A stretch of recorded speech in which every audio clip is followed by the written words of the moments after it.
The National Broadcasting Company presents The Adventures of Sam Spade, Detective.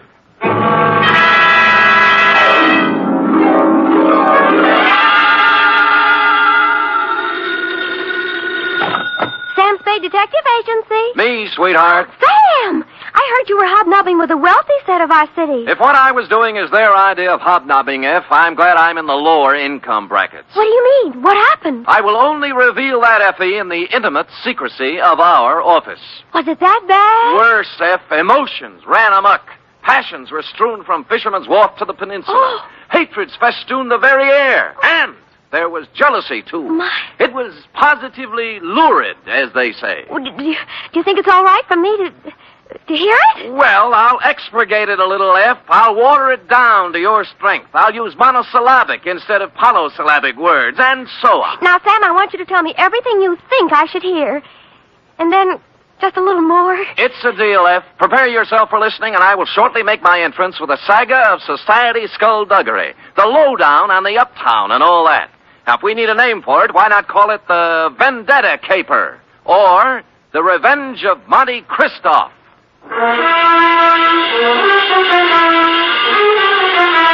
Transcribed for NBC, William Spear, radio's outstanding producer-director of mystery and crime drama, brings you the greatest private detective of them all in The Adventures of Sam Spade.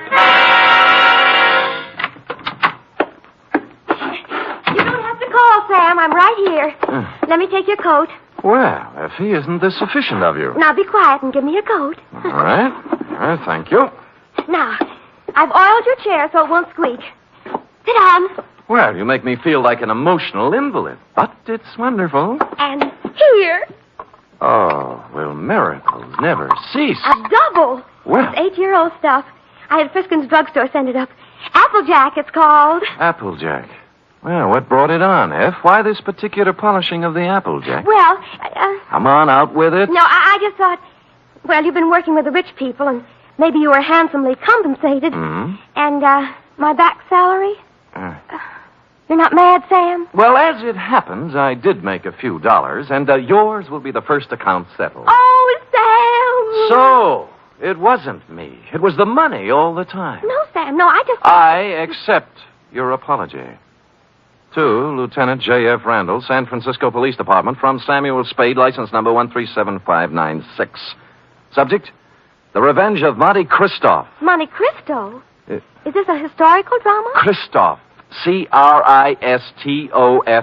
Oh. Monty. Monty. And it's still a historical drama. Dear Lieutenant, revenge is an old-fashioned motive, but when you get it raw and distilled, as in the Gosden affair, it's new all over again. This was the slow-burning, deliberate kind of passion that starts smoldering way back in the forgotten days and explodes among some people who never knew they were living over a keg of dynamite. It was yesterday morning that the distant sputtering of the fuse began to be heard by a man named Chandler Gosden. You know him, the hulking rich boy, the electrical appliance scion who took up professional boxing for a while. I think he was billed as Gold Plate Gosden, a society scrapper. And he was doing well, too, until a right cross by someone who needed the money more than he did sent him back to clipping coupons. Spade? Yeah? I'm Chandler Gosden. Well, I recognize you. What do guys like you charge? Well, it depends on the job. Investigation. $60 a day, and any unusual expenses. Cheap. Well, Do you guys have some kind of a code, huh? code? You know, like doctors. Do you keep things in confidence? Well, most of us do, including me. I don't suppose it'd make any big difference if it got out. I'm not afraid of him. I just as soon punch him in the mouth as look at him. Who? Monte Cristo. Heard of him? No. Moved into the peninsula, my neighborhood. Bought the Major Dunhill place. Oh, yeah, I know the estate. Must have cost plenty to buy. $250,000, I hear. But what's money these days? Everybody's got it. Yeah, isn't it awful? It's a tax scheme, I suppose. Ever since he moved into that ark of a house, he's been throwing parties. They're a cross between the last days of Pompeii and a Polish wedding. He invites hundreds of guests, everybody who is anybody. Disgusting. But it seems legal so far. He's been there 4 months throwing parties, inviting everybody in the phone book. Everybody but me. Well, maybe he just doesn't like you. What are you talking about? I'm one of the best-liked guys in the peninsula. Everybody likes me, little kids, cops, the guys at the country club. I never had an enemy in the world. Besides, I got Virginia. Oh, who's she? My wife. Oh. One of the sweetest little girls that ever came down the pike. Well, my apology. She was a bald one. Oh. The year I married her, she was the social catch of the year among the women. Really? Yeah. So was I among the men. Well, Well, look, I got to tell you some more. A month ago, one of my company warehouses burned down. Somebody slipped up and the fire insurance hadn't been renewed. I lost $350,000. Guess who had lunch with my insurance man a week before the fire? Monte Cristo. You got it. Next thing is, the rumor gets around that the Gosden Electrical Company is on the verge of bankruptcy. No, of course it isn't. Absolutely not. A gossip columnist reports that I'm going to close up shop and beat it to South America with what dough is left. Then when the stock prices start dropping, somebody suddenly buys them up so fast they disappear overnight. Some corporation I never heard of called the Dantes Corporation. I see. And then all my friends start getting unfriendly. As soon as I show up, everybody stops talking. Act as if there's some big secret about me that I don't know. And they've all been to Monte Cristo's parties lately. That's right. The week after he arrived in town, all these things started happening. Now, what I want to find out is why. I don't even know the guy, but he's making a big change in my life. Well, it sounds like you're entitled to know. I don't know how far I can get. The best I can do is find out who he is, where he comes from, who his friends are, all those things. Okay, you're hired. Now, find out everything about this Monte Cristo. I got to know what's going on. I'm sorry, Chandler. I wasn't able to get here when you said. The traffic was absolutely unbelievable. Cars everywhere. They must be giving cars away these days. Everybody has one. I think we should get a helicopter. Mr. Spade, my wife, Ginny. Well, how do you do, Mrs. Gosden? Chan, I hope you haven't lost your head and blabbed everything to him. I told you these sort of men weren't trustworthy. I beg your pardon, madam? Look, Ginny, I told him, and he's a good guy. Well, if you just want to go around giving your life secrets... Oh, shut up, will you? I'm the man of the house. Really? And I suppose I count for nothing? Oh, no, forget it. Spade, I'm depending on you. Don't let me down. You wouldn't think a millionaire would be hard to biograph, but I came up with very little information on Mr. Monte Cristo. He'd arrived in town 4 months ago, stayed 10 days at the St. Mark Hotel, then bought his house. He had a bank deposit running into 7 figures. He had no known business connections, just money. The register at the St. Mark said he came from Chicago, and an airline company verified that he'd been a passenger aboard one of their ships from the Windy City. This was as far as I'd delved when my place of business was entered by a man in powder blue livery. You Spade? The same. Mr. Monte Cristo sent me to pick you up. I see. Up for where? For his mansion on the peninsula. Oh. He said he knew what a rough time you must be having at your present job and that he'd be glad to make the whole thing simple to you. Oh, he really said that? That's what he said. Oh. But I don't know what it means exactly. Well, I don't know what it means exactly either, but there's one good way to find out. Home, James? My name is Bertuccio, sir. Bertuccio. I see. How long have they been calling you that? Well, let me see. It's about... Oh, what do you mean? I mean, it's my name. All right. We'll talk it over in the car.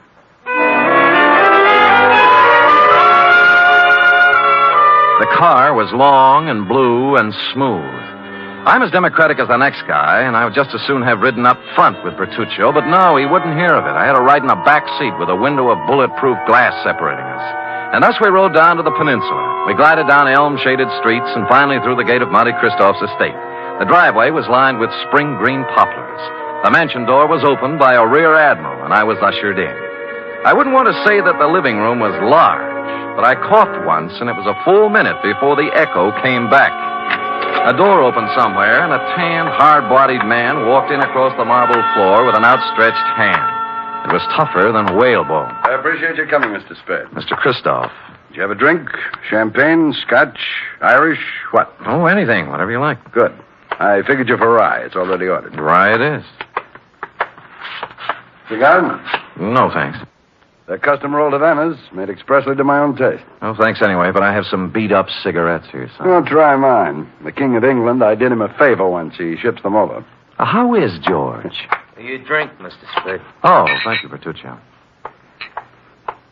Now, you've been investigating me, Yes. and you haven't found out anything. How'd you know, Mr. Christo? There's nothing to find out. Well, you read. I'll do you a service and save you time and money. Well, that's a handsome offer. I accept. I was born in Michigan to a prosperous lumber family. I went to Phillips Andover and Harvard. Well. Mark's fair. I served with the Army in the recent war. Major, military police, wounded twice. Parents died while I was in Italy. I inherited enormous lumber holdings, which I sold. Hence my bank account. I like San Francisco. Came here, settled down. Well, you're very kind, but I don't need all this information. I have more money than a man can spend in a lifetime. And by that, I don't mean to boast. It was an accident of birth. Yes. Now, Mr. Christoph, I'm only trying to find out... I know what you're trying to find out. Chandler Gosden put you on my trail. Well, there's no need to deny it. And, what would you take to get off my trail, Mr. Spade? Well? New car, a selection of fine liquor, a better job, cash? All rather enticing, but I'm afraid you've misjudged me, sir. I only work for one client at a time. Is there anything wrong with switching your allegiance? Well, I'm afraid it wouldn't be cricket. Is that the way they say it at Andover? Very well. Huh. Then I'm afraid I've given you all the information I can about myself. Well, you've been very generous. But just one other thing. How long did you live in Chicago? Chicago? Yes, I never lived there. but you flew here from Chicago. Oh, that. I was just there on business. Uh-huh. Well, if you say so. Bertuccio is outside with a car. He'll drive you back to your office. And with that, he turned and left me. Outside, Bertuccio was waiting. Impassively, he ushered me into the limousine and started out. Only we didn't head for my office. Instead, we seemed to be leaving town. I banged on the glass between us, but Bertuccio didn't choose to answer. When we stopped at a light, I tried the doors, but they were both mysteriously locked. I was a prisoner in a moving jail. I made desperate signs to passers-by and traffic policemen I knew, but they just smiled and waved back at me. It was all very jolly. So I sat back and waited. About 20 or 30 miles out of town, we pulled onto a lonesome road and stopped. Here we are. Well, just where are we and why? Now, don't blow your top. Christoph told me to take you out here and to give you this. Oh? What's in the envelope? Money. $2,000 to be exact. Well, that's a lot of grands. They're going to do a lot for you.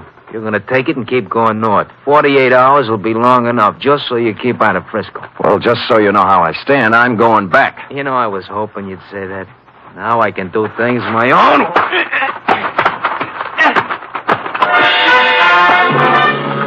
He pulled out a long black sap and started wielding it. The first cut just grazed my head and smashed into my shoulder. I blocked his second blow and moved in for some close work. The third time he swung at me, his arm caught an overhead tree branch, and that was his undoing. He took 4 or 5 and then went down and out. I searched him, and his billfold revealed that he was Joseph Kowalski, late of Chicago, Illinois. The cards and addresses it contained left little doubt that Kowalski was in the rackets. I threw him in the car and drove back to town and police headquarters. He was awake by then, and I had to drag him into the hall. You want him locked up, Sam? What for? Assault and battery, assault with a deadly weapon, assault with intent to murder, mayhem, anything. You can't lock me up. I didn't do any of those things. Anyway, if I did do them, it was in San Martin County, not Frisco. Well, Sam, I don't know what I can do. He's got to do something in our jurisdiction. Sure, see? All right, he picked my pocket on the way into town. Here, Kowalski. What? See, look, he's got my wallet in his hand right now. Why, of all the brazen lawbreakers, you gonna let him get away with this, walking right into headquarters with the evidence in his hand? Oh, wait a minute. Come on, Kowalski. We go pretty hard on pickpockets in this town. I'm being framed. I want a lawyer. Get me a telephone. He was dragged away, protesting. He got no sympathy from me. He started. Lieutenant Randall then teletyped Chicago to find out more about him. In about an hour, the report came back. I won't read his whole record, Sam, but he's paid for everything, they say. He's clean. Huh? However, it does say he was the bodyguard for a man named Barney Moffat. It says Moffat was a shady business operator. Picked up several times, but nothing hung on him. He left town about the same time Kowalski did. He's listed as undesirable, but he's not wanted. Oh, thanks, Lieutenant. If a man named Barney Moffat had a hood named Joseph Kowalski as a bodyguard, and they both disappeared from Chicago at the same time, the obvious conclusion was conclusively obvious. I drove the limousine back to Christoph's estate. But as I parked the car, my headlights hit another car. There was someone getting into it, Mrs. Chandler Gosling. Oh, you, what do you think you're doing? Remember me, Sam Spade? Oh, detective. Yes. What are you following me for? What were you doing in Christoph's house? I thought he wasn't a friend of yours, or your husband. Mr. Spade, get in, please. Let's talk. Okay, spill it. It's none of your business what I was doing in there. But whatever it was, I want you to forget you ever saw me. That'll be pretty hard to do. Would money help you? In this case, no. What do you care what happens to my life or Chan's or Christoph's? Because your husband's paying me to worry. All right. But if I were you, I'd just forget that you ever met any of us. Because this mess we're in is so bad that nothing you or anybody else can do is going to get us out of trouble. The With that, she burst out crying, and I couldn't get anything else out of her, so I let her go, and she drove off. I walked up to Christoph's house, knocked on the door, and a servant opened it. I took a couple of steps inside when 6 pairs of arms grabbed me. Some of them had fists on them. The struggle was just getting lively when Christoph appeared. All right, let him go, let him go. Well, I don't appreciate this kind of treatment, Christoph. You weren't hurt, Spade. All right, men, take a walk. Now, what's it all about? It was my orders if you ever showed up here again. Why'd you soften? I just heard about Kowalski. You managed that very well. I admire resourcefulness. How would you like to work for me? No thanks, Moffat. Moffat. Barney Moffat, late of Chicago and the rackets. So you know, huh? Well, I wasn't sure until just now, but you cleared up the doubt. How much do you know? Very little.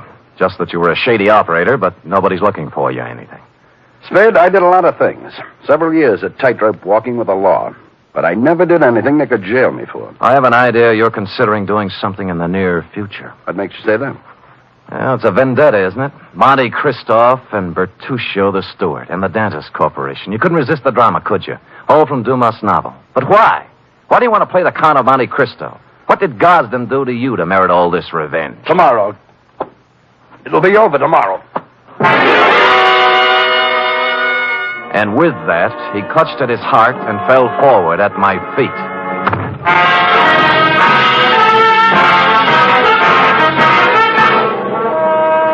You are listening to the weekly adventure of radio's most famous detective, Sam Spade.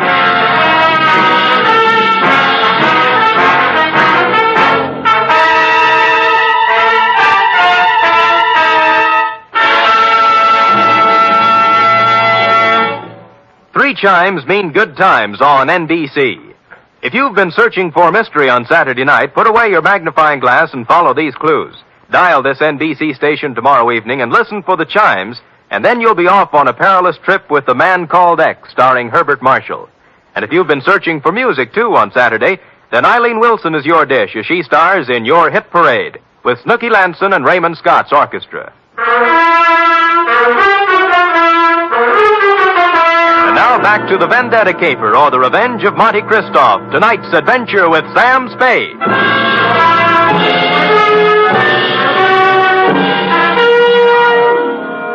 I bent over and listened to his heart. It was okay. Monte Christoph had just keeled over, apparently, from a crescendo of emotion.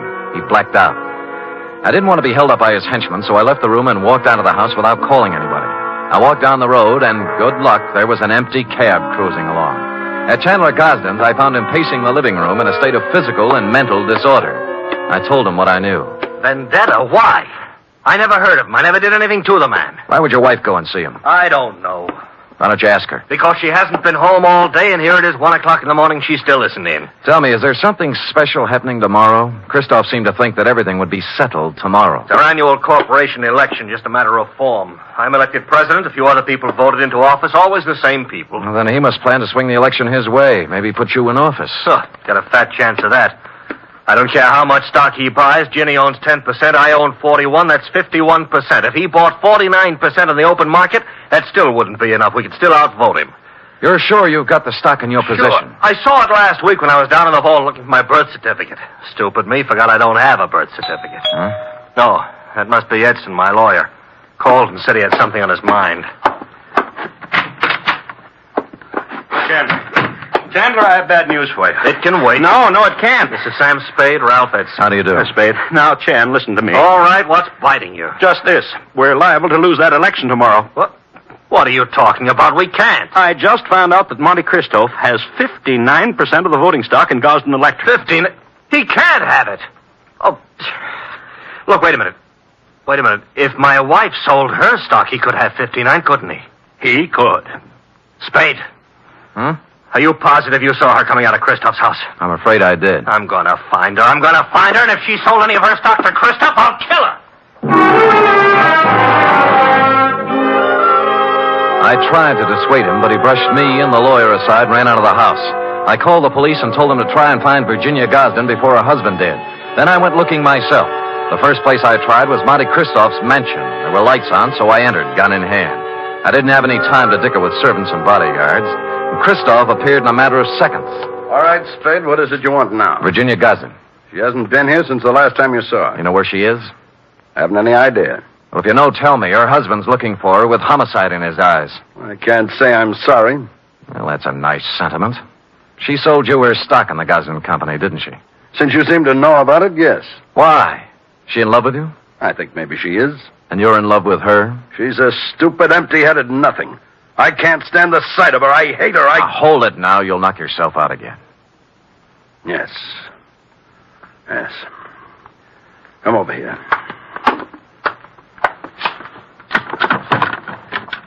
Take a good look at that.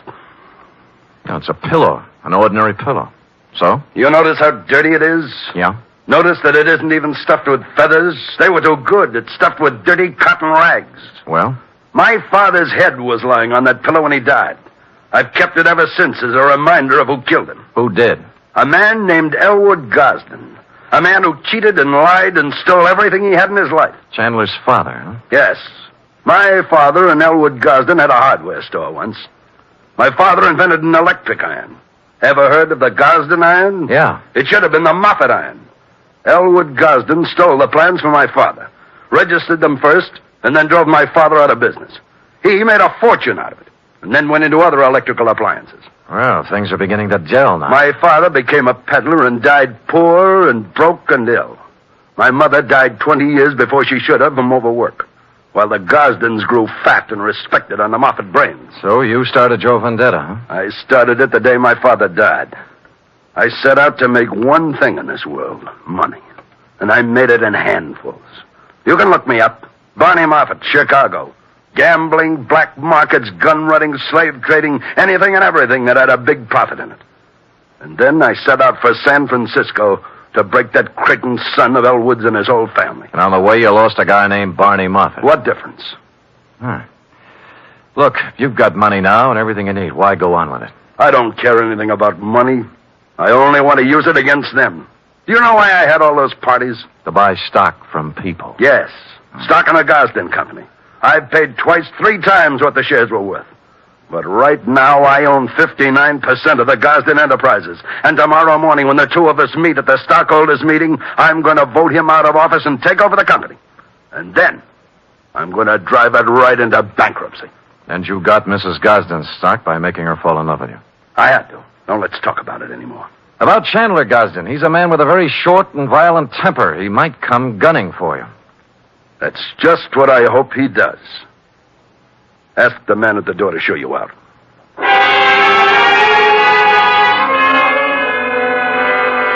I spent most of the night trying to find Virginia Gosden with no luck. Chandler didn't return to his house, so I didn't know what he was up to. It was early the following day when I got my first report.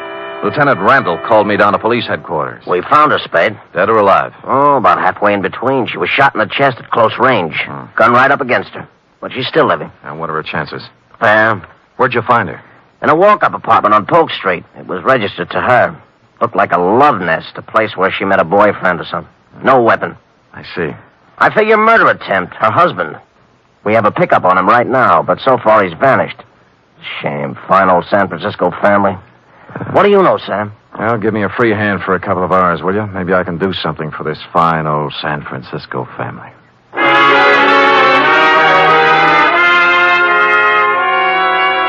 I had no more idea than the police where Chandler Gosden was at the moment, but I had a good idea where he might be later in the morning. I put a call into Ralph Edson, his lawyer. The stockholders' meeting of the Gosden Company was to be held at 11 o'clock at their executive offices. Edson got me in, and at 5 minutes to 11, Monte Christoph walked in. There were 3 of us. None of us spoke. We just sat around a long, polished table, alternately watching the clock and the door. At 11:03, the door opened. Chandler Gosden stood there, rumpled, red-eyed, vicious. He had a gun. The first man who moves is going to get a bullet right in the face. Chandler, for heaven's sake. Shut up! Is that the gun you tried to kill your wife with? It's the gun, but I didn't try to kill her. She did it herself because he drove her to it. Me? Yeah, you, Christoph. You were meeting her in an apartment. Don't think I've been dumb. Put the gun away and let's get down to business. Are you kidding? I got the same gun she used on herself, and I'm going to use it on you. Well, stop talking and get it over with. You act as if you want me to do it. All right. Edson, Spade, clear out of here. Gosden, use your head. I said get out of here. Now go on. Okay, but don't take your eye off him. He's got a gun in his pocket. Don't worry, I won't. You were working for him. Working for him all along, everybody was. No, now listen to me. He wanted you to kill him. He doesn't care about himself. He just wanted you to be put away for murder. Spade, this is our affair, not yours. Now, look, both of you shut up and listen. This is a tough thing to try to settle something that's been boiling up in you, Moffat, ever since you can remember. You spent all of your grown-up life trying to get back at the wrong man. It appealed to some ironical sense of yours to carry out the Monte Cristo revenge story. Now, let me ask you this. You remember all about Monte Cristo and how he ruined the people who had ruined his life and how his father died heartbroken. But do you remember the end of that book? Go on. He found that he couldn't bring himself to revenge the wrongdoings of families on their innocent children. That reads good in a book, but I don't feel that way. Well, maybe you will when you hear this. What? This man right here that you spent 20 years getting ready to ruin is not even a Gosden. Huh? What? He's an adopted son. Mr. Elwood Spade, Gosden adopted him from an Oakland orphanage on October 11th, 1907. I got the records to prove it this morning. I don't believe it. I would have known. Mr. Edson, you've always been the family lawyer. Isn't this true? It was a long chance that Edson would play along with it, but to bring it off, it needed the final clincher. Lawyer Edson looked at me, then looked at Chandler Gosden. He gulped and licked his lips. It's true. It's true, Chandler. Adopted? Your father never wanted you to know. Chandler didn't move. He just stood there stunned. But Barney Moffat sank down into a chair and buried his head in his hands. Edson and I looked at each other and waited. And finally, Christoph looked up and spoke. Start the meeting. Mr. Edson? I hereby declare the annual stockholders' meeting of the Gosden Company open. Mr. Gosden? I don't care what happens now. I bow to the majority stockholder. Oh, Mr. Christopher... I beg your pardon, Mr. Moffat? As the majority stockholder, I vote that the chairmanship of the Gosden Electrical Corporation remain as it has for the past 20 years with Chandler Gosden.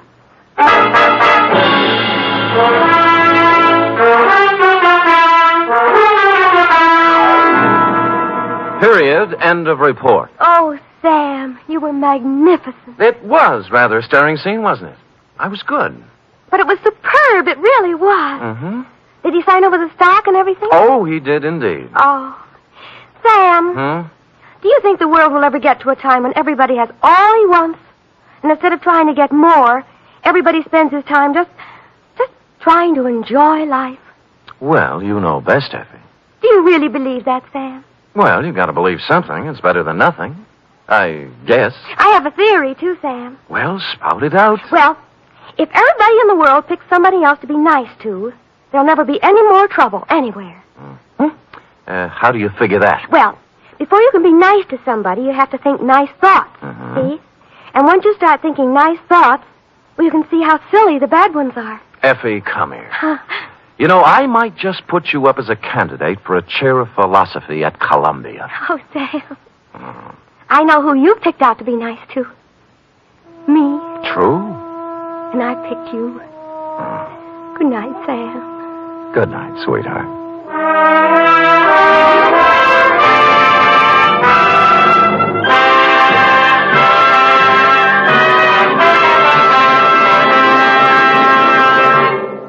Tonight's transcribed adventure of Sam Spade was produced, edited, and directed by William Spear. Sam Spade was played by Stephen Dunn, Lorene Tuttle as Effie.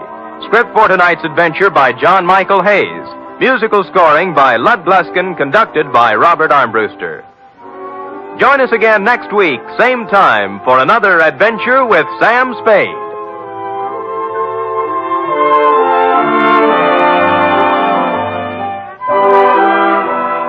Tomorrow, Dennis Day and Judy Canova entertain you on NBC.